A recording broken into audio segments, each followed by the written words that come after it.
Commençons tout de suite avec deux vidéos qui montrent deux manières différentes d'être entrepreneur du changement. Avec André Dupont, dirigeant de Vitamine T, et Nicolas Cordier, directeur du social business de Leroy Merlin. On ne vous en dit pas plus, écoutez-les.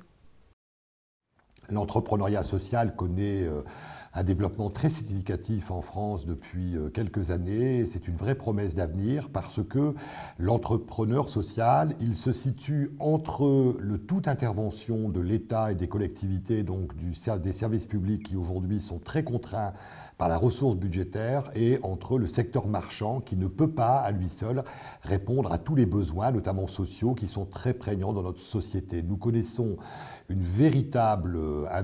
véritable dynamisme de jeunes entrepreneurs, de jeunes créateurs, notamment et pas seulement issus de grandes écoles de commerce, qui ont décidé de combiner un acte d'entreprendre avec toutes les contraintes et tous les modèles génétiques du marché, mais en cherchant d'abord à maximiser un impact social, une empreinte écologique, une empreinte environnementale. Ce qui ne veut pas nécessairement dire que les modèles économiques ne doivent pas d'abord être performants si on veut être socialement efficace.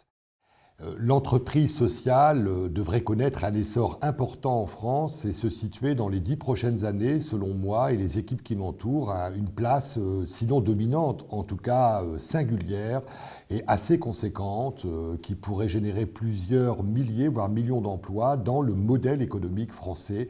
On le doit aussi au fait que le secteur économique marchand, un peu rincé par les crises successives, et notamment la crise de 2008, aujourd'hui s'ouvre un peu plus à ces questions que d'aucuns appelleraient le social business, mais qui permet à la fois d'exercer une activité sur un marché et de développer un impact social plus important que par le passé. L'intrapreneuriat par rapport à l'entrepreneuriat, c'est une bonne question. Finalement, je pense que la question de fond, c'est l'envie de changer les choses là où on est.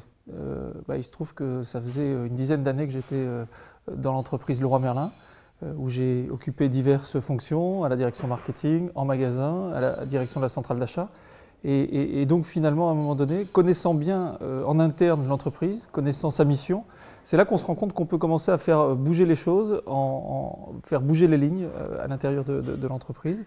Et voilà. Et la naissance d'un projet d'intrapreneuriat, finalement, est très très semblable à celle de la création d'une entreprise, parce que c'est pas quelque chose qu'on a commandité, c'est pas quelque chose qui est attendu au départ, c'est vraiment quelque chose que je portais et que j'avais envie de faire aboutir au sein de l'entreprise, de pouvoir inclure des projets de social business au cœur de notre métier. Et donc, j'ai fait ce qu'auraient fait beaucoup de gens qui créeraient leur propre boîte. J'ai passé mes soirées et mes week-ends pendant 2 ans, en plus de ma mission conventionnelle en centrale d'achat, pour travailler sur le développement d'un projet d'intrapreneuriat. La mission de Leroy Merlin, telle qu'on l'a définie en interne, c'est aider chaque habitant à rêver sa maison et à la réaliser. Force est de constater aujourd'hui que chaque habitant se réduit plutôt à des propriétaires de maisons avec un petit peu d'argent quand même.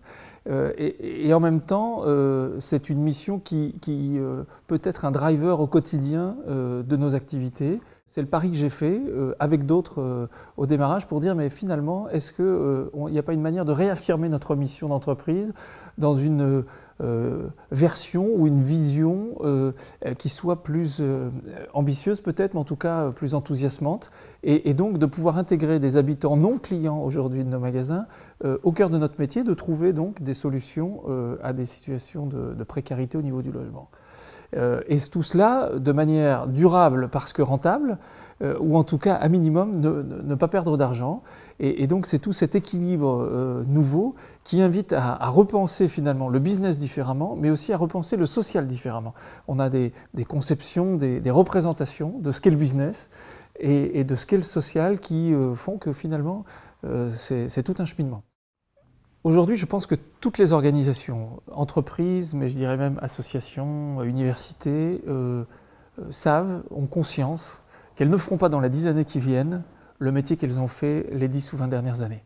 On est dans un monde qui bouge plutôt assez rapidement, qui se complexifie, et donc il faut se réinventer.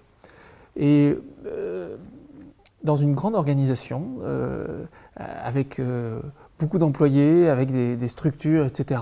On n'est pas forcément les plus à même de s'adapter. On n'a pas l'agilité d'une start-up pour s'adapter à ce monde qui bouge. Et du coup, je pense que l'innovation sociale, le social business, peut constituer un levier extraordinaire de réinvention de l'entreprise. Et je pense que l'intérêt du social business, c'est de pouvoir être inclusif et de pouvoir faire participer l'ensemble des collaborateurs d'une entreprise, pour ceux qui le souhaitent, à cette aventure.